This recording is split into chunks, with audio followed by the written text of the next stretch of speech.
ഓരോ ദിവസവും നമ്മൾ ഈ ദിക്ർ രാവിലെ അങ്ങോട്ട് സുബഹിസ്കാരം കഴിഞ്ഞിട്ട് ഈ ദിക്ർ ഒരു ചുരുങ്ങിയതൊരു 3 പ്രാവശ്യമെങ്കിലും ഈ ദിക്ർ നമ്മൾ അങ്ങോട്ട് ചൊല്ലിയാൽ അന്നത്തെ ദിവസം നിനക്കും നിന്റെ കുടുംബത്തിനും നിന്റെ സമ്പത്തിനും ഒന്നും സംഭവിക്കൂല. ഇത് ഞാൻ വെറുതെ പറയുന്നതല്ല.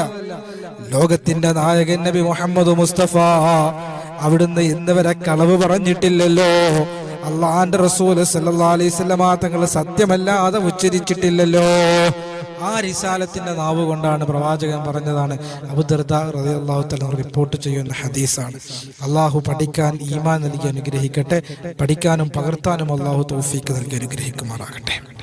ഏതാണ് ദിക്ർ എന്നറിയോ?